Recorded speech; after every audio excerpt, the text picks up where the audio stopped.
ถึงจะเป็นโครงการที่ยาวนานแต่ความมาตรฐานต้องมาก่อนนี่คือความเก่งของนักวิศวกรไทยและก็คนไทยทั้งหมดที่ว่ามีการก่อสร้างเส้นทางของรถไฟฟ้าความเร็วสูงไทยจีนในตอนนี้ทุกคนหรือว่าที่ทุกคนรู้จักก็คือรถไฟฟ้าความเร็วสูงไทยจีนนั่นเองทุกคนภาพล่าสุดทุกคนบ่อยากจะคิดเลยว่าจะสร้างได้อย่างรวดเร็วขนาดนี้และก็ยิ่งใหญ่อลังการขนาดนี้กับฝีมือของคนไทยโดยที่บ่ต้องจ้างแรงงานต่างประเทศหรือว่าวิศวกรเก่งๆจากต่างประเทศเลยนี่คือคนไทยทำเองทั้งหมดมาพิมพ์ข้อมาอัปเดตให้ทุกคนได้เบิ่งกับคลิปข้องการสร้างเส้นทางรถไฟความเร็วสูงไทยจีนล่าสุดทุกคนถ้าว่าทุกคนอยากจะเห็นแล้วทุกคนก่อนจะไปก็ข้อกำลังใจแด่ช่วยกดติดตามให้ช่องคุณพิมพ์กดไลค์กดแชร์ให้ช่องคุณพิมพ์ด้วยทุกคนและก็ช่วยเบิ่งโฆษณาแด่1คนต่อ1โฆษณาทุกคนช่วยสนับสนุนมาพิมพ์เด้อมาเดี๋ยวมื้อนี้มีคลิปใหม่ล่าสุดมาอัปเดตทุกคนถ้าว่าทุกคนอยากจะเห็นแล้วไปเบิ่งนำกันเลยป่ะนี่เลยทุกคนภาพล่าสุดคือความยิ่งใหญ่อลังการดูจากเส้าข้องเส้นทางรถไฟความเร็วสูงไทยจีนนะเป็นเส้ามาฮือมากันเลยทุกคนผ่านไปตามจังหวัดต่างๆของประเทศไทยบ่พิมพ์ก็เลยบอกว่าถึงว่าจะเป็นโครงการที่ว่ายาวนานนะแต่ว่าความมาตรฐานต้องมาก่อนนี่คือสิ่งสำคัญที่นักวิศวกรไทยได้ทำการก่อสร้างและก็ออกแบบบอกว่าจะเป็นการเริ่มต้นตั้งแต่การคัดแยกหรือว่าการเลือกเหล็กเส้นที่ว่าเอามาใส่เป็นสินส่วนสำคัญนะทุกคนในการทำเส้นทางรถไฟในแต่ละจุดที่ว่ามีการสร้างขึ้นมาซึ่งว่าตอนนี้ก็บอกเลยว่ารวดเร็วหลายนะทุกคนคลิปล่าสุดก็จะเป็นประมาณนี้อันนี้ก็คือเป็นการฝังเส้าไว้ก่อนนะทุกคนฝังเส้าไว้แล้วก็จะมีการยกเอาแท่งคอนกรีตหรือว่าคอสะพานขึ้นมา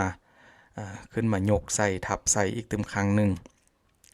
เพราะว่าการก่อสร้างนี่ก็บ่พิมพ์ก็เมื่อก่อนบ่พิมพ์ก็เคยเอาคลิปมาให้เบิ่งนะทุกคนแต่ว่าล่าสุดนี่ไปเห็นคลิปก็น่าตกใจหลายเพราะว่ารวดเร็วหลายทุกคนนะสร้างในอย่างรวดเร็วหลายอันนี้คือคลิปใหม่ๆทั้งนั้นเลยนะทุกคนบ่แปลกใจเลยว่าเป็นอย่างแบบฝีมือของคนไทย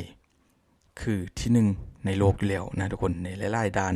และนี่ก็อาจจะเป็นอีกตึมส่วนหนึ่งที่ว่าทำให้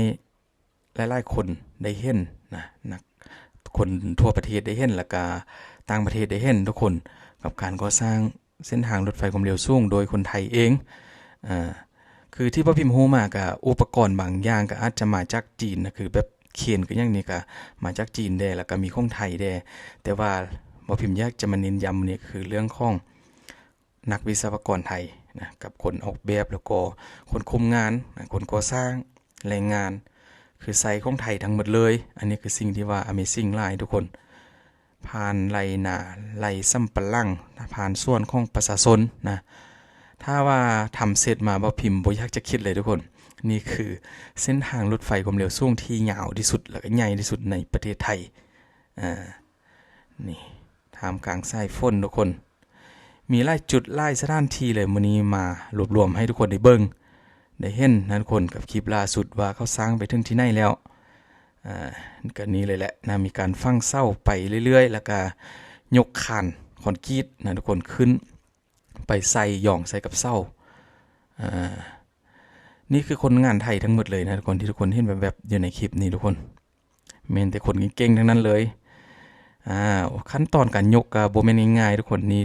ถึงว่าจะเป็นภาพสปีดแล้วนะก็ใช้เวลาค่อนข้างที่จะยาวนานเลยก่อนจะได้จุดหนึ่งแต่ว่าสังเกตว่าจะมีการสร้างไปไหวไล่ทุกคนทุกอย่างที่ทุกคนได้เห็นนี้คือแท่งคอนกรีตอะไรทำไมและหลายอย่างนะทุกคนก็คือมีการรออยู่ที่ประเทศไทยหรือว่าผลิตอยู่ที่ประเทศไทยทั้งหมดเลยแล้วก็ค้นมาติดตั้งตามจุดต่างๆที่ว่ามีการฝังเส้าลงไปรถเคนอุปกรณ์หนักก็คือเป็นของไทยทั้งหมดนี่คืออีกจุดหนึ่งทุกคนเป็นเส้าแบบขนาดไล่กันเลยแต่ว่าน่าจะเป็นจุดพักสถานีนี่แหละนะเป็นสถานีที่ว่าผ่านของนำด้านล่างก็เป็นเส้นทางขนาดใหญ่กันเลย หลายคนก็คงจะเคยเห็นผ่านมาแล้วนะแบบๆแต่ว่าล่าสุดนี้อยากจะให้เบิ่งกับซองของคนพิมพ์ทุกคนนี่คือโรงงานที่ว่าเข้าทำการขุดเจาะเสาเข้มนะแล้วก็เป็นบ่อนที่ว่าเตรียมเอาแท่งคอนกรีตที่ว่าจะเป็นพื้นคอนกรีตใหญ่ๆนะทุกคนเมื่อกี้นี่แหละที่ว่าเขายกขึ้นที่ว่ากองกันอยู่นี่หมดเลยนะเห็นบ่คล้ายๆกับเป็นบ่อนผลิตบ่นี่ยิ่งใหญ่หลายทุกคนอุปกรณ์หลักๆก็เป็นของไทยทั้งหมดเลยนะทำไปเรื่อยๆทุกคนบุหัวบานของ FC คนในเนี่ยที่ว่าแบบอยู่ไกลบ่ทุกคนแบบอยู่ไกลกับจุดที่ว่าเขามีการสร้างเส้นทางของรถไฟความเร็วสูงนี่นะมีการสร้างผ่านไปนะสังเกตว่าส่วนหลายก็จะบ่แม่นป่าแบบทึบๆนะทุกคนจะเป็นแบบบริเวณพื้นที่โล่งแล้วก็เป็นสวนเป็นนาเป็นหมู่บ้านบางจุดก็เป็นหมู่บ้านแล้วก็สร้างผ่านถนนล่วงแล้วก็สร้างผ่านตัวเมืองสานเมืองนะ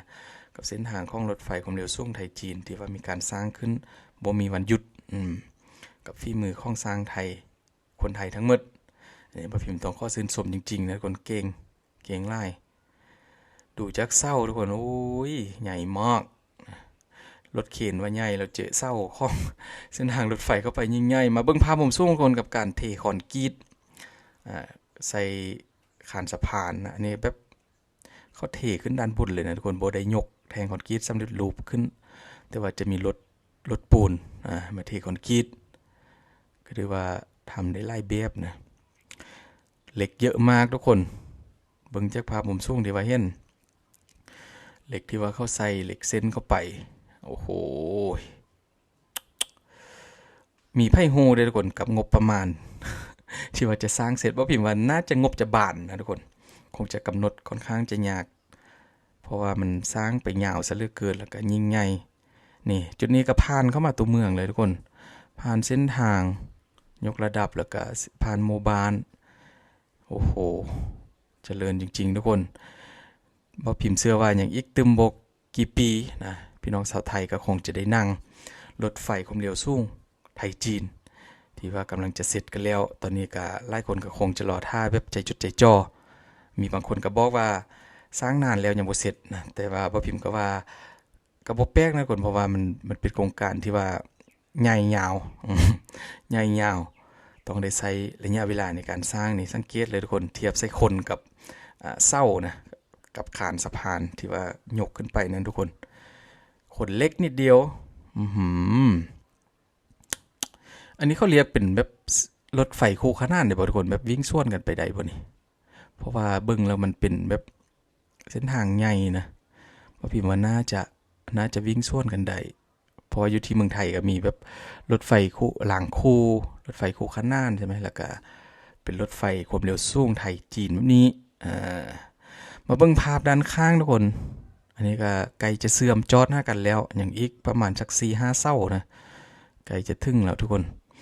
หลายๆทีก็มีการเร่งนี่มาเบิ่งไกลๆตึมครั้งนึงกับการเทคอนกรีตโอ้โห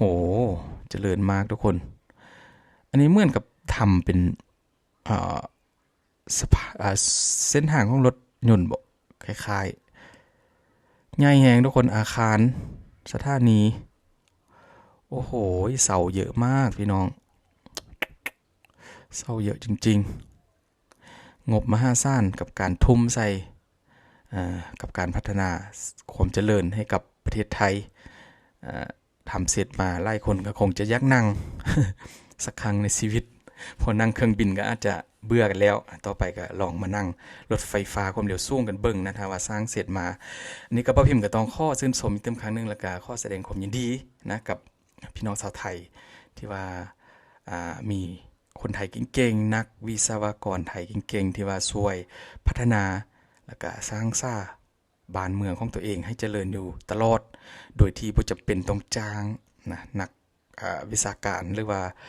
ว่าผู้เชี่ยวชาญมาช่วยหลักๆก็คือเป็นคนไทยทั้งหมดเลยอันนี้คือว่าเก่งหลายนะทุกคนเป็นได้กันได้ทุกคนมีความรู้สึกได้เพราะว่าล่าสุดก็มีการสร้างมีความคืบหน้าไปเยอะมากนะ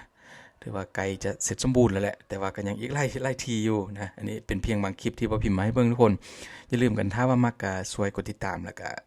คอมเมนต์กันได้นะเดี๋ยวพ่อพิมพ์จะไปทำคลิปมาให้ดูทุกคนมื้อนี้ก็ขอบคุณหลายๆเจอกันคลิปต่อไปทุกคน